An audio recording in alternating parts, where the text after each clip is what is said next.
Hi, my name is Sam, and today I'm going to be continuing my vlog on special services or um, government services for children with special needs or developmental disabilities. And this is a journey that I have taken with my child. Everybody's experience is a little different, and I'm going to touch on our experiences and what we went through and the steps we had to take in order to get services for my son.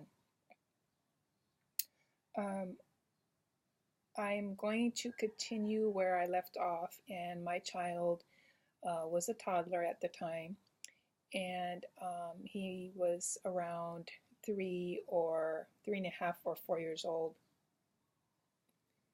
The teachers had advised me to seek out a psychiatrist so that he could talk to me about medicating my child.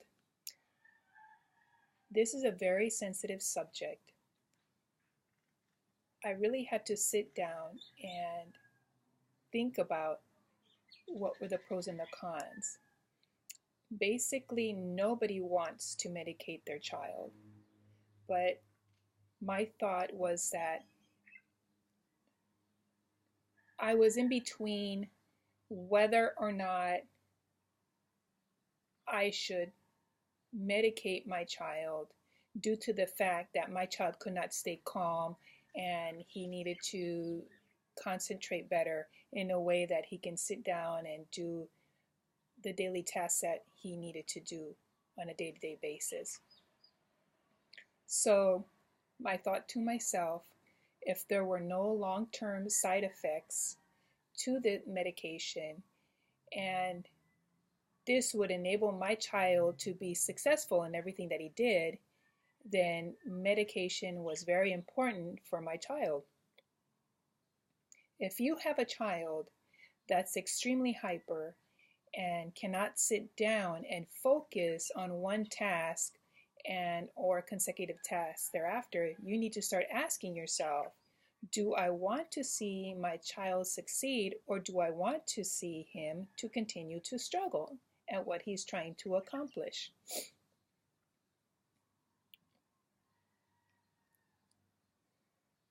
So to me, it was a no-brainer. I needed my child to be able to sit down and focus and concentrate and perform the normal things that a normal toddler had to do on a daily basis. So I did seek out a psychiatrist as well as a psychologist. The psychologist was first on my list because I needed to get the opinion and the feedback about medicating my child. They did think that he did needed to be medicated. He was an extremely active child. He couldn't sit in his chair and focus. So obviously, when he couldn't complete a task, I was very concerned about his future and his outcome.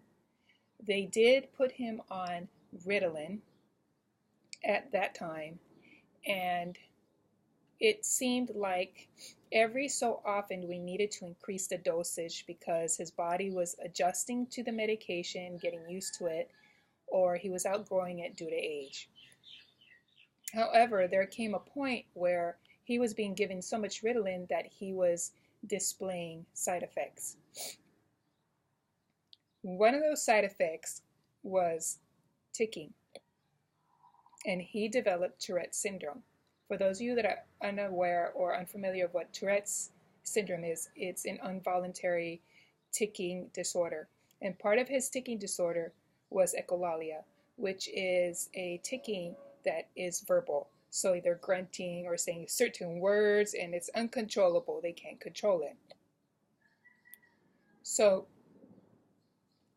my son's ticking was a concern to me, and it was getting worse, and he would twitch, and these were very concerning to me. So I went back to his psychiatrist and I expressed my concerns about what I saw the medication was doing to my son. So we had to do all this medication through trial and error until we finally came to a happy medium of what worked for him.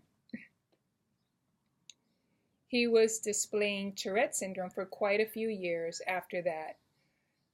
He would have certain facial ticking or body ticking. So those things weren't weren't very often or in great volume. So it wasn't such a great concern to me because I figured, or the doctor said, that he would eventually grow out of it, which he did. But we had to make sure that his medication was at a certain level to where he wasn't obtaining those side effects. He would visit the psychiatrist once a month, but you have to be monitored to make sure that these medications are doing long-term effects to your organs, as in your liver and any other organ. And then he would go to the psychologist once a month and he would do therapy in conjunction with piggybacking with the psychiatrist. At school, we continued to have IEP meetings. There were certain goals that just were never met that were initiated on the IEP.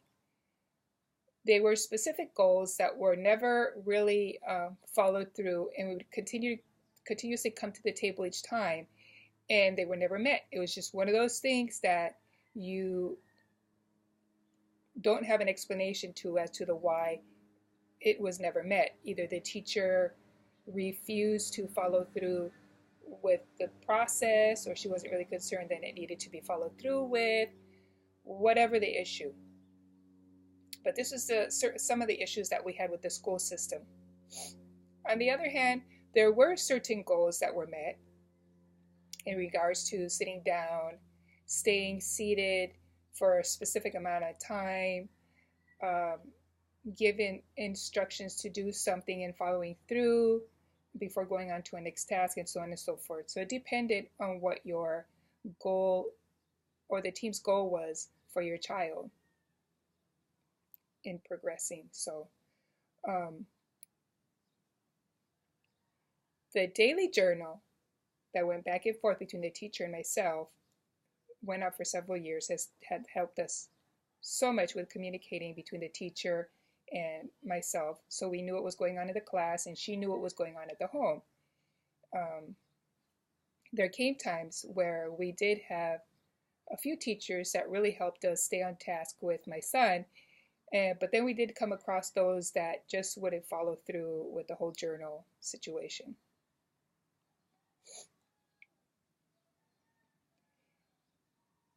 My son was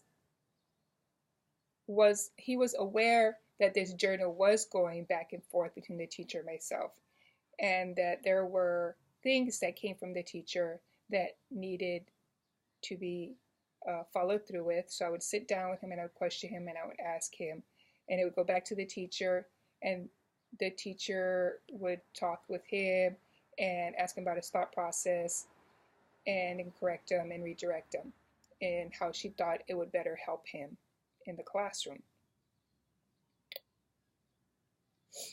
In these charts that went back and forth inside of the journal, I came to a point where there were certain things that needed to be tweaked and certain concerns that I had that needed to be adjusted in the classroom. So I would makeshift the chart myself, in which I thought the teacher would be able to help me with my son.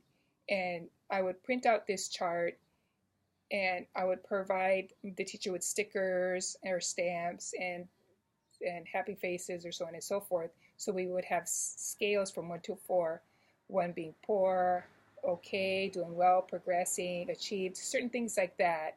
And we would write down in his journal whatever went on throughout the day. She would initial it, I would initial it, so we both knew that she had seen what was written down. And in regards to homework, she would write it down and initial it, and then it would come back, and then I would initial it as being viewed, so I knew that he wasn't missing out on anything that needed to be done in the classroom. So he would actually write it down, and she would initial that that was the correct homework going home. So this way we knew that the tasks were completed.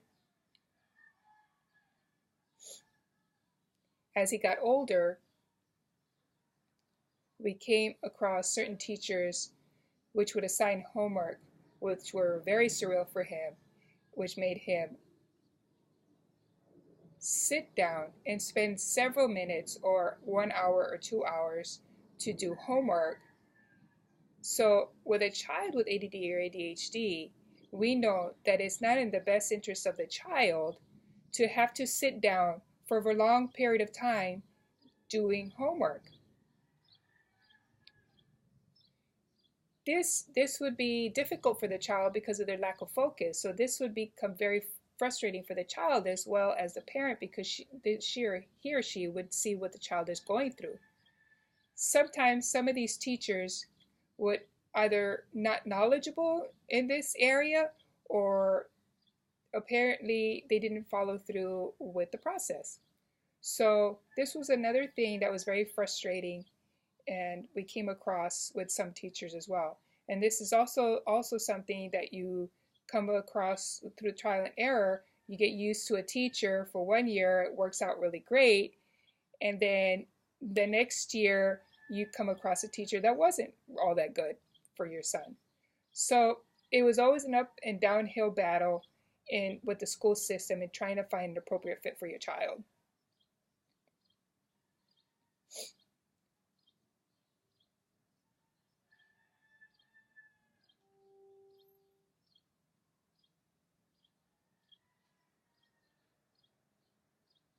The medication that my child was taking did help him calm down and focus. Now, I need to clarify that the medication was not a sedative. This is a medication that with children with chemical imbalances such as ADHD and ADD and these types of disabilities, what the medication does is actually balance that chemical in the brain so that they can focus. It brings those wires that aren't connecting in the brain in a way, so it provides that area of the brain to process thinking the way it should be. So the medication did in fact help my son in regards to his focusing and concentrating and following through with tests. At home, what I would do as well is we always assigned our children tasks. So we would make a chart so that everybody could stay on task with everything they had to get done. So what I would do is put up a chart and put down his chores, and when we was done, we put a check mark or a sticker and so on and so forth. And at the end, if he did all his chores, then he would get a reward or praised for doing what he was doing. We'd go to the beach or try to do something that was not monetary connected to the praise, somewhere where he'd like to go or something like that. So this helped him a lot. So it's important to understand that it's not a matter of saying you need to be done in 20 minutes. It's a matter of making sure that this child completes the task, because with children with ADD or ADHD, they have to be allotted a longer amount of time to get things done. So, of course, if we found that he was wandering around and wasn't doing what he was supposed to be doing, we would set the timer down and we would say, hey, if you're not done by the time the timer's completed, then that reward that you're going to get is not going to be there. Or we would say, if you do complete it, you'll get whatever it is that you want to be able to get to do.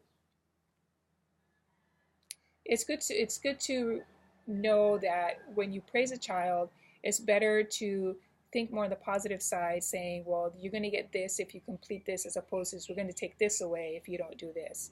And I think that's the same for any child, if you ask me. Eventually at school, as my son got older, we learned that he would have problems with socializing. Kids would notice that he was a little bit different, but they were not unkind to him. They That's the one thing about Hawaii, is that kids are very accepting, and they understand when kids are a little different, especially when they're younger. It's only in their older years that kids are aware, hey, there's something unusual about this kid, and they start getting picked on and bullied. So in his younger years, other kids were kind to him, they were accepting of him, but he did come across as being overbearing or impulsive. Um, Socializing was a little bit difficult for him, but he did play with all his friends. Um, he did socialize with other children. There were times where if he didn't focus in class, he would have to stay in a recess. This is sometimes was an issue for me because I didn't think that a child with ADD or ADHD should be kept in the room just because they have to be given time to release that energy that they have inside. So they have to let that out. And the only way they're going to do that is by going out to recess. So it's difficult to be in the classroom all day and not being able to release that. The teachers did find ways for him to help around the classroom, whether it was dusting the erasers or sharpening pencils or being useful in the classroom, which gave them also a sense of being accepted and also being praised for who they are. It, it's, it's very important for a teacher to be able to praise a child with a disability in front of the classroom, so it sends a message to the classroom that, hey, he's just as good as all of you and he deserves this time. Going back to medication, my son did go through a mixture of or changes of different medications as he got older because there were certain things that didn't work for him. He outgrew the Ritalin, so we tried putting him on Dexedrine, Concerta, Wellbutrin, and eventually all these medications had side effects or just didn't work for him. So when he was a little older, we did come across a medication called Adderall. Adderall has done wonders for him, and he still uses it to this day. And it helps with his focusing and his concentration, and you can tell when he doesn't take it. There's no side effects, no ticking. This has been his happy medium for him. But like I said before, this isn't the fact for all other children. Other children may have different side effects with different medications, and some of these that I've mentioned may work for your child, but it doesn't work for mine. So it's a matter of trial and error, again, to see what works for your child and what doesn't. In the classroom, it's important to speak with your teacher about your concerns about your child. The fact that he has these focusing problems may need for him to be sitting in the front of the classroom so that the teacher can be aware of of his focusing and his attention to the teacher, as opposed to be sitting in the back where he gets lost and distracted with other things. It's important for the teacher to know that he needs one-on-one, that he needs a little more assistance, as well as being monitored outside during recess. It's a known fact that a lot of kids with ADD or ADHD are impulsive, and they don't think about the consequences of their actions until after the fact. And if we can avoid certain behaviors from rising, then we can correct them at the time, we can avoid for this child getting into any issues or problems. So this is important to talk to your teacher about. If you find at home that your child is displaying unusual behaviors, some that are not the norm, talk to your teacher, let them know your concerns. If your teacher does not respond to your concerns, take your son to a psychologist, so this way you can eliminate any doubt that you may have or validate what you were thinking all along. This way, when you catch them early when they're young, you'll find the assistance that you need. As my child got older in his early teens, we we placed him in, well, actually from elementary, he had to transition to middle school. And we had sat down with the IEP team because as they get older, they start displaying different issues and more challenges or different challenges as they get older. We would sit down with the IP team and we would tell them what our concerns were. And thankfully, at the time, I still had my advocate with me, so she sat with me through every single IEP meeting and helped me fight and battle these teachers for what I thought my child needed as assistance. Unfortunately, these elementary schools were not equipped with the needs that were required in the classroom for my child. So we sat there and we told them that if they could not provide my child with what they needed, then they needed to place them in a school that did have these assistance or these needs for my child that could help him with his needs. So we did ask them that they needed to fund that for us. As the elementary school ended and we continued to go to these IEP meetings and continued to fight about his needs and his assistance, the state had agreed to provide funding for my child to assist a private school.